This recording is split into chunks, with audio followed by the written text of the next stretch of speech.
Science! Miss Pavlicek here from the Burlington Science Center, continuing our month of October creepy crawler science. As you see, I'm wearing my appropriate headgear for today in our class, and I wanted to share with you my new mask that I got to wear when I'm staying safe at school. What do you think? Pretty awesome? Well, today we are going to learn about a very, very interesting animal called the tarantula. And in fact, there was an old movie that came out a long time ago about a tarantula that was the size of a house. And when you think of tarantulas, people tend to be a little bit nervous or leery about them because they're so different from us and from other animals. So remember, boys and girls, one of the things that I really like to teach about is kindness, and kindness to all creatures, no matter how big or small, or how many legs, or how much it might make you feel a little uncomfortable. And I hope after today's program, you'll see that tarantulas and spiders are pretty fascinating animals. I also want to give a shout out to my father, John Pavlicek. Today is actually his birthday, and he loves tarantulas too. Every time I visit him, he has a little one preserved in glass, and we always talk about our love of animals together. And that's where I got my love of animals, was from him and my mom. So happy birthday, Dad. Hope you're watching. To get started, boys and girls, we're going to go over, of course, what kind of animal a tarantula is. We'll look at those characteristics or those clues like we did the other animals. Then we'll go in specifically and look at the tarantula and investigate the parts and function and all of that. And then, of course, if you guys have any questions or things you want to ask me, because it's a live stream, you guys can email me on the email that's usually attached to the presentation announcement. So to get started, I wonder what kind of animal a tarantula is.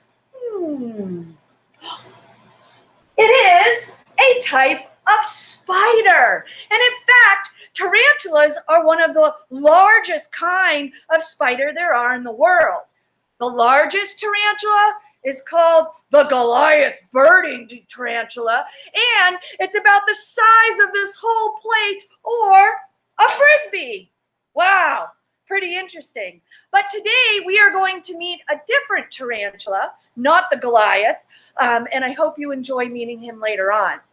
Now, when we look at tarantulas, they belong to a group of animals called arthropods. Can you say that? Arthropods, good job.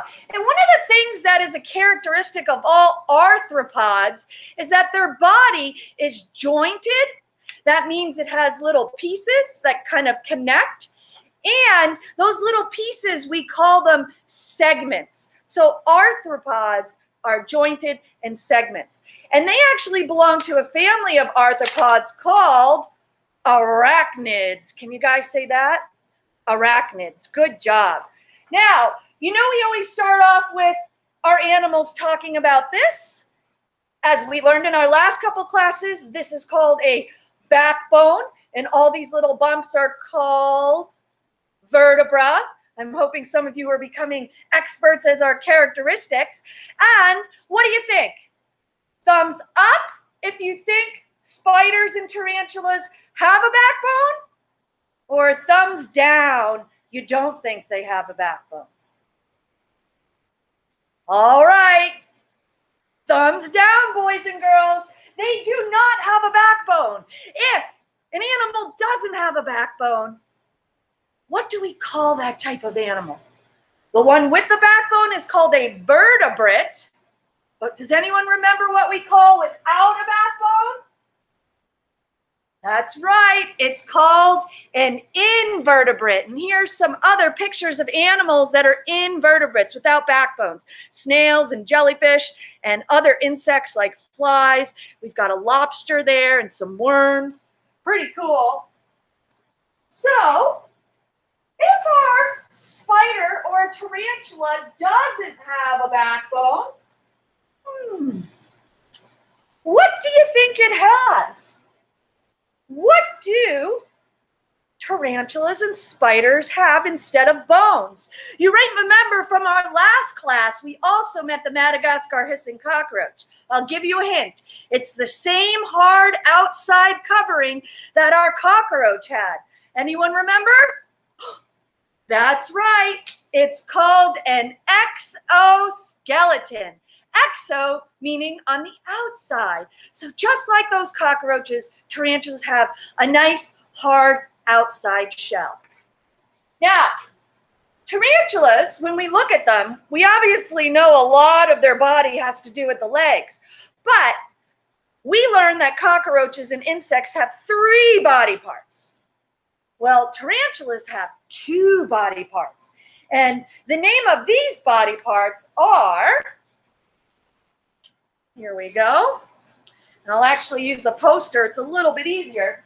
When you look at the tarantula, there are legs, and then there's this center part here in the front of the tarantula. This is kind of like the head and the chest, but it's in one piece. And we call that the cephalothorax. That's a big word. Let me show it to you up close. Cephalothorax. It's hard for me to say. Cephalothorax. Let's see if we can say that 10 times. Cephalothorax. Well, you can call it the chest and head. How about that? And the next part, this big bulby part in the back of the tarantula, is the same exact part that our cockroach had. It's called the abdomen, kind of like a belly. And we'll talk more about these parts later when we get into them. So 2 body parts if you're a tarantula, and of course with the legs would be 3. Now, when we talk about animals and their body temperature, we're going to pull out my trusty old thermometer you guys are used to seeing. And we know that animals whose body temperature doesn't change, it stays the same. What do we call that? On the bottom, we call that animal a warm-blooded animal. Their body temperature doesn't change. But if their body temperature goes up and down and changes with the environment they live in, then we call that on top, cold-blooded. So what do you think about tarantulas and spiders? Think about the weather. Think about when you see spiders and tarantulas. Do you think they're warm-blooded? Do they stay warm all the time and they just are here throughout all seasons? Or do you think cold-blooded? What do you think? Tarantulas are cold-blooded, just like other insects and animals that you don't see quite as active in the wintertime. Awesome. Well, the last thing that we're going to learn about the characteristics of tarantulas is we've learned that with some other animals, they breathe with structures called lungs. Just like your lungs are here, go ahead and put your hands on your chest, take a deep breath in and out. Always good after a long day at school. And we learned that cockroaches don't have lungs like we do, but they breathe through little holes in their sides. Does anyone remember what those are called? They're called spiracles. And tarantulas breathe a little bit different. They have little tubes that go in throughout their abdomen, but they connect on the underside to these 2 little flaps. And scientists give them a name. They call them lungs, but they call them book lungs because they look like the folded pages of a book. So, you know, if you feel like reading a good book, you can just, hey, look at the lungs on this tarantula. I'll take a good look. And no, I'm just kidding. That's silly. But they do have lungs that they call book lungs that they breathe with little tubes. So pretty cool. Well, that, boys and girls, are some of the basic characteristics of spiders and tarantulas. Now we're going to talk about our tarantula that we're going to meet today. The type of tarantula that we're going to meet today is called a Chilean rose hair tarantula. And I'm going to pull out my map because every time we meet an animal, we like to learn where in the world it comes from. So here we have our continents. And does anyone know what continent Chile comes from? Because Chilean comes from the word chili. Any guesses? Well, the Chilean tarantula comes from right down here in South America. They're found in Chile, Bolivia, and Argentina. So we would have to go way down into South America to see one of these in the wild. Now, where do the Chilean tarantulas live? Well, their favorite habitat is the desert. They like it where it's really warm. And tarantulas build their homes in a hole in the ground called a burrow. We're going to talk about that burrow later on. It's something that's really, really neat that they do. Now, if you guys think about spiders, you might have them in your home. I'm sure your parents are like, oh! But when you see them outside, you don't particularly see them moving around a lot during the day. And that's because just like our cockroaches, just like that leopard gecko we met, this is an animal that only comes out at night or is active at night. What's that word again? You got it, boys and girls. Nocturnal. Very, very cool. Well, I am going to pull out our tarantula. His name is Legs. I know. Very, very, very unique name for a tarantula. Legs. But I've had really good luck with the tarantulas that I name Legs. Now, I'm going to, let's see if I can bring his tank a little closer here. Did put it on wheels. And tarantulas are fairly easy pets to keep, although the hardest part is convincing your parents to let you get one. But if you want to just borrow one, you can do that from us through our vacation program. Now, you have to have a nice, secure screen top. And you'll notice that I made his cage a little decorative. We've got some plants. We've got a little cactus plant representing the desert here. And we use kind of bark instead of sand, but you can use sand. And you're going to notice you don't see the tarantula. And that's because he is hiding in his burrow. And if I tilt this forward, right in this little cave, he's dug the bark into a hole and he's got his burrow. So I'm going to put my gloves on to grab Legs. Now, Legs is very, very friendly, but Legs just got returned from our family who was caring for them during quarantine in the summer. And it's been a little while since we've hung out together. So I'm going to wear gloves. And, you know, who needs to wear their pink gloves while handling a tarantula? Miss Pavlicek, because pink is awesome. So I'm going to go very slow and very gentle because, believe it or not, spiders and tarantulas are fragile. Fragile.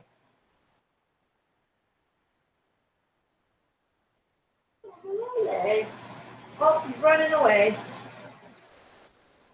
Whoop.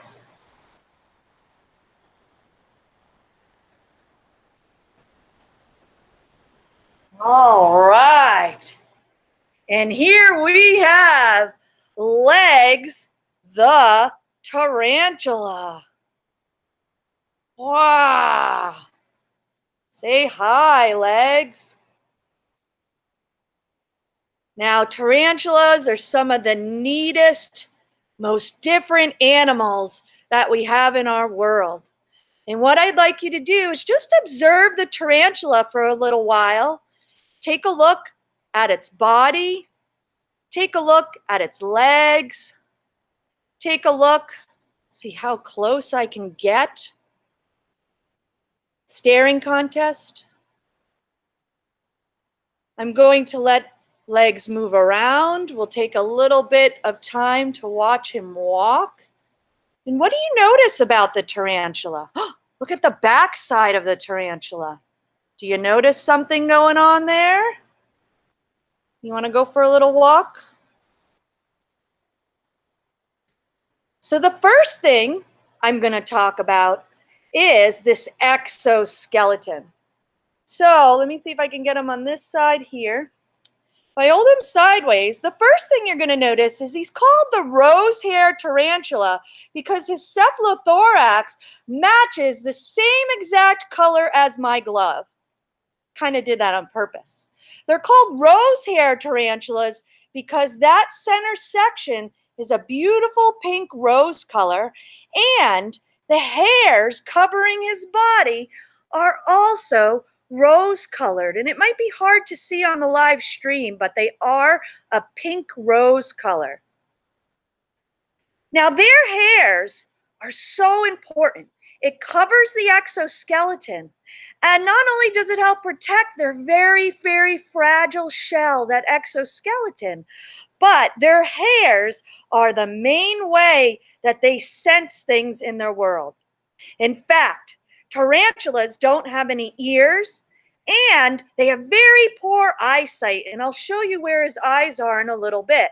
So those hairs help him to pick up vibrations through the air and the ground. He even has hairs on his belly and his feet. Now, they're so sensitive. They can hear sounds and feel with them. And I want you to see what happens when I blow on him.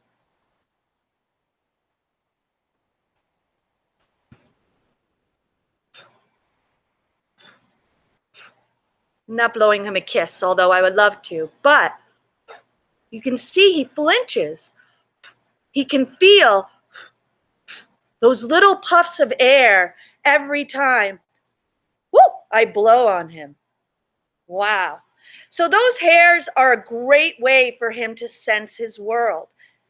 In fact, you can see that he uses his legs with all those hairs when he's moving around to feel and sense where to go. And if he puts those legs out and there's nothing there, he doesn't know where he wants to go, he won't go there.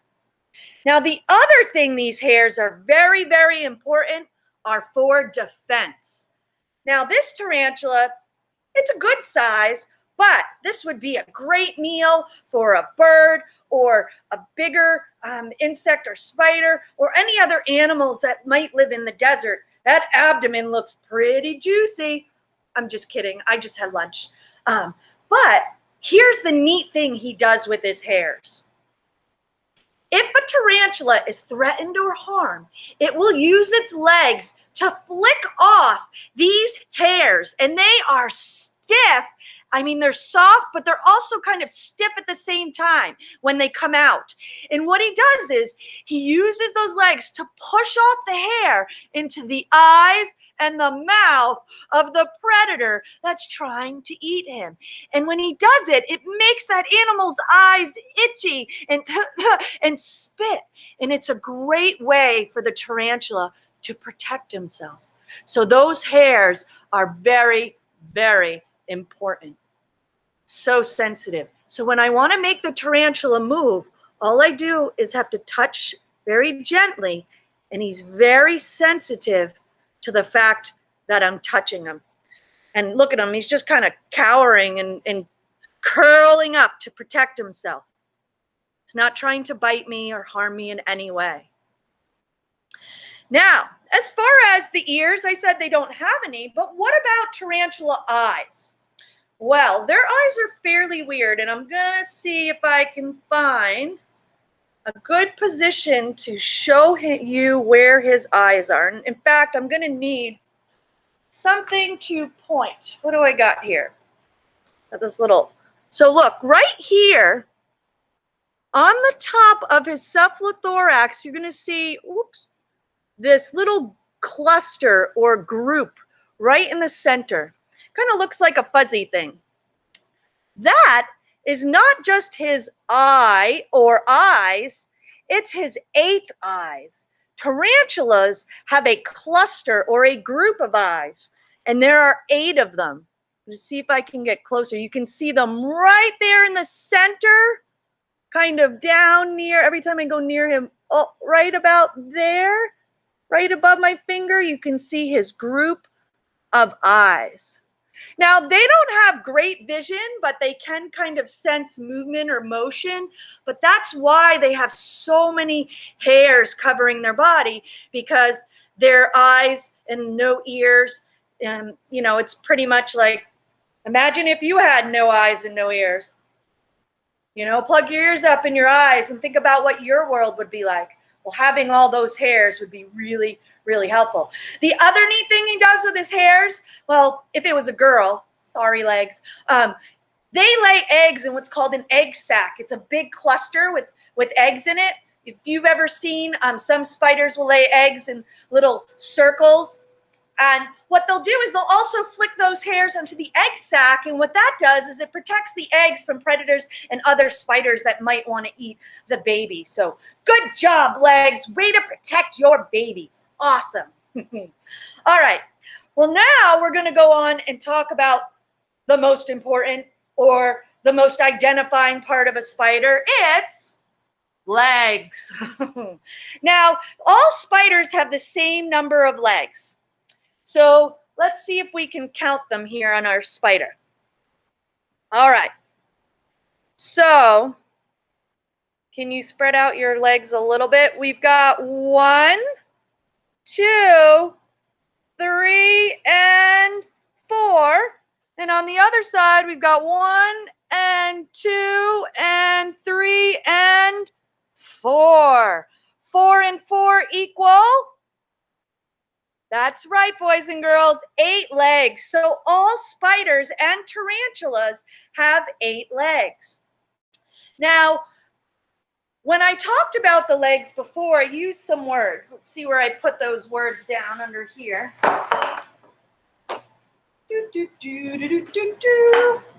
Looking for my words. Right here. Jointed and segmented. So when you look at his legs, you're going to see that it looks like little bars or lines. And each piece of his leg is called a segment. And where those segments come together is called the joint, kind of like your elbow joint or your shoulder joint or your finger joint. In fact, it's kind of like our fingers. See how our fingers have some joints? We've got one joint in the front here and then another right here. And our fingers are jointed just like the tarantula's legs. Now, why do you think it's an advantage or helpful to have jointed, segmented legs? What do you think? Well, let's get an idea. Here we go, legs. What do you think? To bend and move and climb. Okay, I'm getting real brave here. Oh, okay. Legs and I are now reacquainted. He's doing really great. So now I'm comfortable putting him on my hand here. Whoops. The other part of wearing gloves, it's actually more comfortable because he's got something to hold on to, where my hands are really, really slippery. So, but look at him bend and move. He's really, really great. Maybe you can think of some creepy crawly songs right now to go along with him moving. Be very, very cool. Awesome. Now, the other thing you're going to notice is in the front of the tarantula are 2 shorter legs. See those little short legs in front? He's got the long ones. There's 8 of them. But then he's got these 2 shorter legs in front. Those shorter legs have a name and a purpose. And let's see if I can find them here. Those shorter legs are called the pedipalp. Can you see that? Pedipalp. And you'll see in this picture with the arrows, I'm pointing to the pedipalp. Pedipalp. Now those 2 legs aren't true legs, meaning he doesn't use them to move around as much. But what he does use them to do, he is feeling with them, but they're the main way he grabs and catches his prey or his food. Now, I was always taught from my parents and everyone else, you know, some of you might say, well, spiders make me nervous and, oh, spiders, but they're an important part of our environment because of the prey that they eat. I was always told it's better to have spiders in your house because they're the ones who are cleaning up the rest of the bugs and the insects. So what kind of things does Legs like to eat? Well, the #1 food he eats here at the Science Center are crickets. But in the wild, they'll eat a variety of different bugs and insects. If he's in the desert, he might catch centipedes or scorpions. He might even catch a lizard. Want a lizard? No. He could also catch a snake. And there are some species of tarantula, not legs, that eat mice and even birds, like that giant Goliath eating, bird eating, spider. See how I said bird? Watch that. Bird. Bird, bird, bird, bird. The bird is a word. Bird, bird, bird. The bird is a word. You can see he's very, very sensitive when Miss P projects and that sound comes out. So the legs are very, very important. Now, those patty polyps help him catch his prey. I think how tarantulas and spiders eat their prey is so gnarly and so cool. Now, when they use those petty polyps and they catch their food, they bring it underneath to a part of their mouth where there's another cool part.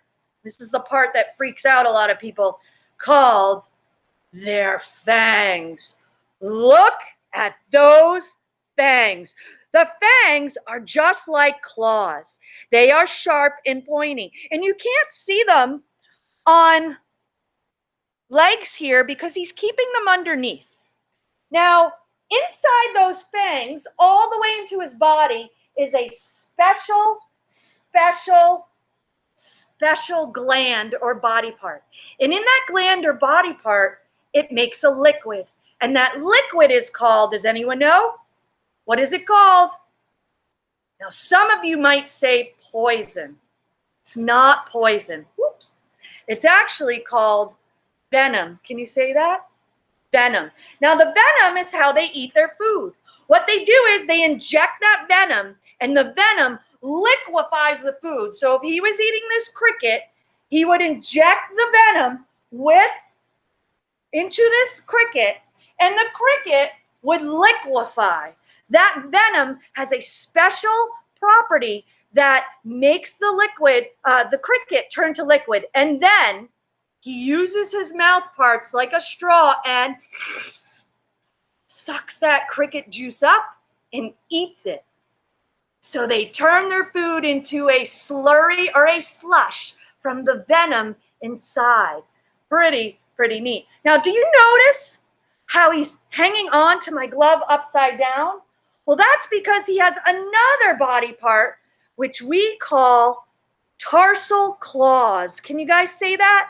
Tarsal claws. Look at this picture. At the end of legs' feet are these tiny little claws that kind of look like the fangs. And those little claws can help him to even hang upside down right now. He's holding on to that cricket. Maybe he's hungry. We are going to feed him later. But it's amazing that he can hang upside down. I don't like when he's upside down because, as I said, that exoskeleton's very fragile.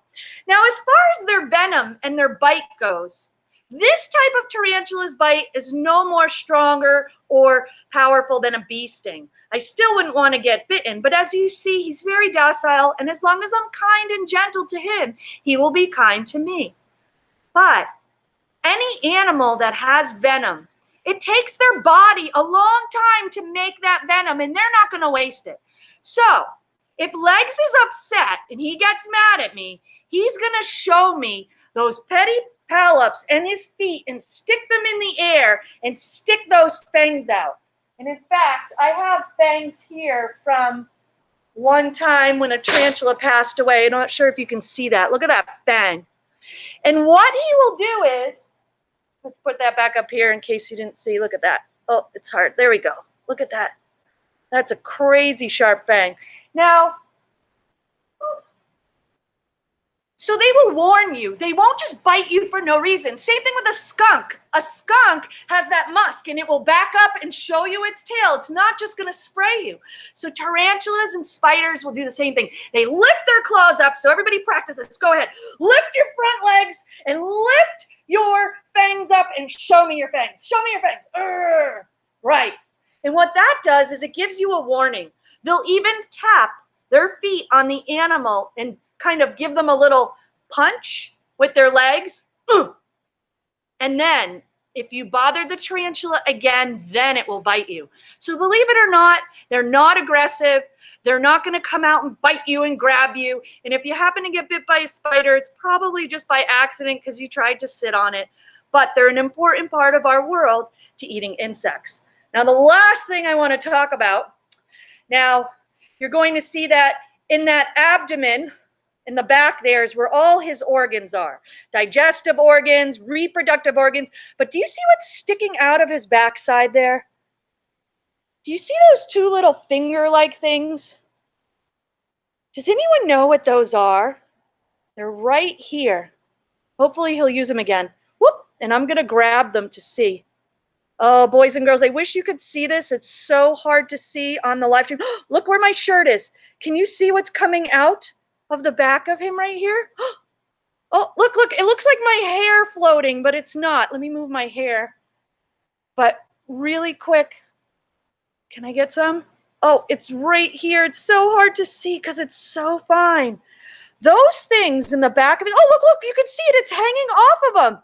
Can you see that? Oh, look, swaying. Oh my gosh, this is so exciting. Oh, so exciting for you guys. The last part, boys and girls, on the back of the tarantula, is called his spinnerets. Can you say that? Spinnerets. I love this word. It's so fun. But can you see in the picture, little fingers? And inside the spinnerets, they're connected to a part in his abdomen.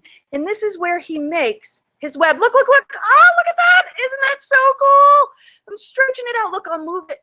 Maybe you can see the cloud. Isn't that awesome? Now, tarantulas do not make webs up high like spiders. They're too heavy. But what they do is they make what's called a trap web. And what would happen is, okay, got to twist him over here. If Legs was inside his burrow, hiding down here, he would make a web that goes outside the burrow into the sand. And if there was a cricket or a bug that walked on that web in the sand, it would tell the tarantula by the vibrations and the movement that there's a bug outside. So then the tarantula would run out really fast. They can move fast if they want to. And he would dart out and grab that insect, inject it with venom, and then suck it up for soup. Cricket soup. Anyone have cricket soup for lunch? No. Wow. Well, boys and girls, there's one last quick thing I'm going to mention before we end is, just like our cockroach and just like our lizard, when tarantulas do eat regularly and their body grows, they have to change their shell or their exoskeleton. And do you remember what we call that when an animal does that? We call it molting or shedding. Except tarantulas do it really cool. I get phone calls from teachers all the time in Burlington. Oh, Miss Pavlicek, I have a tarantula and he's dead. He's upside down. No, I'm sorry, Mrs. So-and-so. Your tarantula isn't dead. It's getting ready to shed. That was a rhyme. It's not dead. It's ready to shed. So what happens is that shell starts to split. And when the tarantula is ready, it secretes a fluid and it pushes the exoskeleton up. And this is what is left. Wait until you see this. It is so awesomely awesome. This is the molt to the tarantula. You can see the cephalothorax flap there. You can see the little crevices from where the legs came out. And if I turn it upside down, it's really fragile. You might even see the fangs. They're a little shiny and they're underneath. But this is an empty exoskeleton from a tarantula's molt. How do you like your skin there, huh? Pretty cool.